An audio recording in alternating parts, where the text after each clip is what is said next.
Hi, everybody. Because of the school closures, I thought it'd be fun to keep some regular things that we do in class going so you could watch it from home. I decided I'm going to do the read alouds for our interactive read aloud from our Fountas and Pinnell curriculum.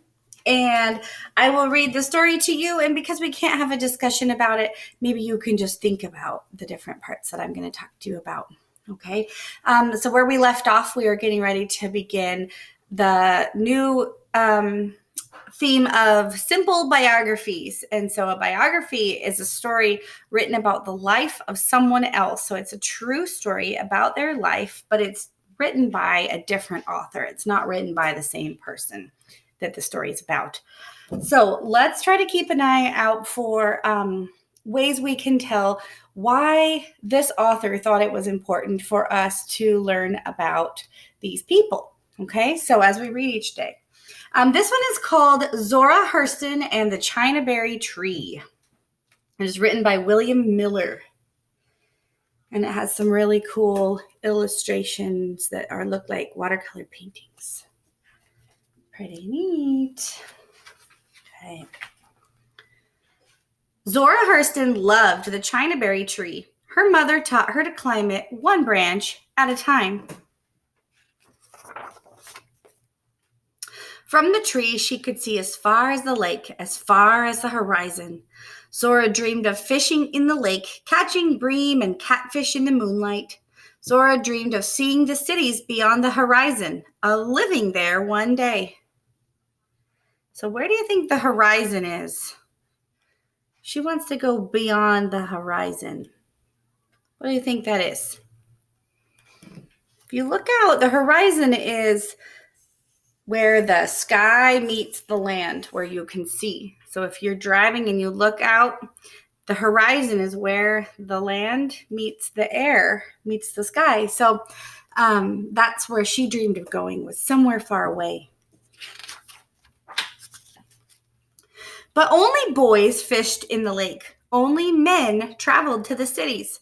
Zora watched with envy as the wagons rattled down the dusty roads.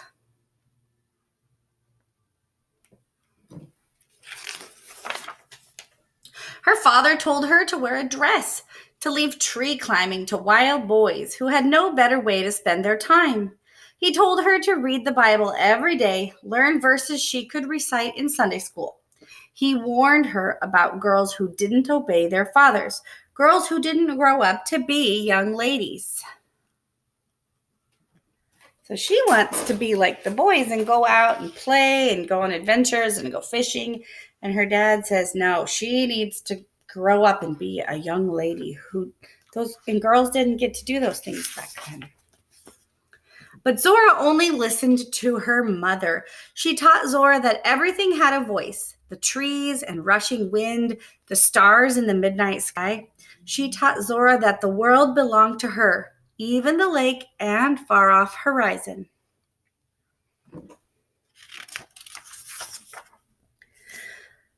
So Zora went everywhere. She walked into the town store and watched while the men played checkers. She asked questions and more questions until the men taught her how to play.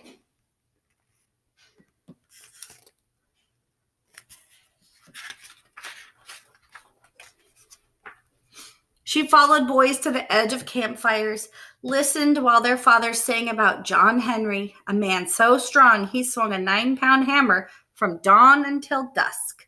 She learned about Death, the great square-toed one who lived in the West. Death sat on a platform made of palm leaves and ruled with a sword in his hands. Zora learned about Africa, the place where she and her people came from.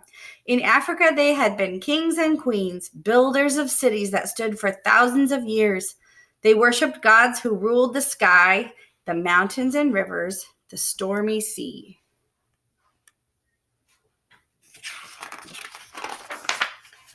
One morning, Zora's mother didn't feel well. She told Zora not to worry, that soon she would be well again. She told Zora to go outside and play, to climb her favorite tree. But Zora couldn't play. She saw how tired her mother was. She saw the pain in her eyes. Day after day, Zora sat beside her mother's bed, telling her the stories she had heard beside the campfires. Her mother smiled and asked Zora to always remember what she had learned. Stories, they said, kept their people alive. As long as they were told, Africa would live in their hearts. Zora promised to remember. Zora's mother slowly got worse. Men and women came to sit up with her through the long, hot nights. The town doctor came. He gave her pills and shook his head and walked sadly away. Even the root doctor tried his magic. He rubbed snake oil and mustard salve on her face. He burned a tall white candle beside her bed. But nothing worked. Zora was sitting in the parlor when her father told her she would not see her mother again.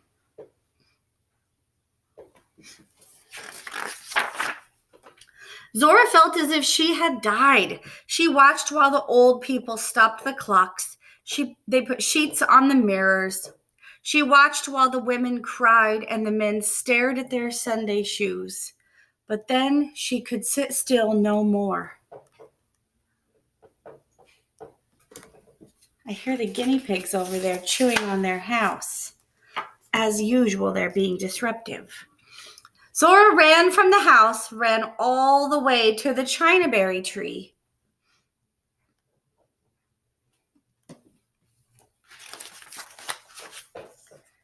She climbed the first branch and the next, climbed almost to the top. A sparrow sang to her in a voice like her mother's. The sparrow told her not to give up, to climb even higher.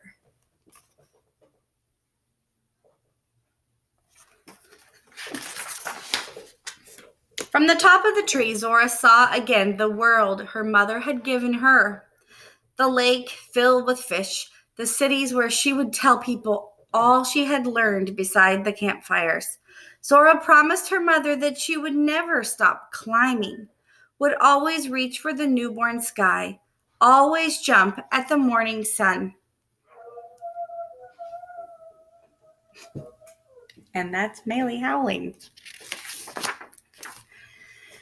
All right, so Zora Hurston was born in 1891, and she grew up in Eatonville, Florida, the first all-Black incorporated town in America. At an early age, she was exposed to the rich oral tradition of her community, stories, songs, and folk tales that celebrated African American life.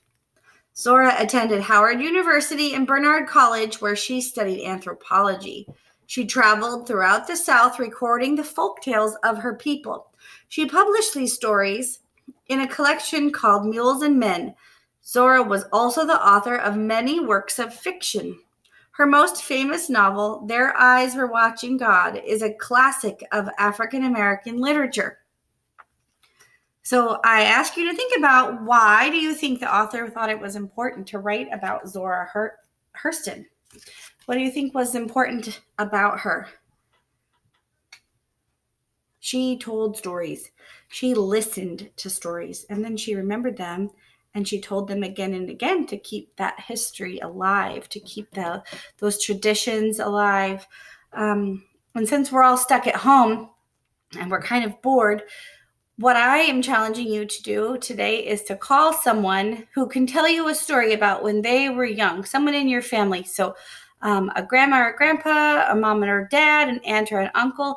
Have them tell you a story about their history, something that they remember doing when they were little, or something that they remember their parents telling them. So that way you can also start looking and listening to history of your family and know why it's important to remember those stories. I miss you guys a lot, and I wish we were at school today so I could give all of you guys hugs. Unfortunately, we can't, so I hope that me posting a video will help brighten your day a little bit. I'll talk to you later. Bye, guys.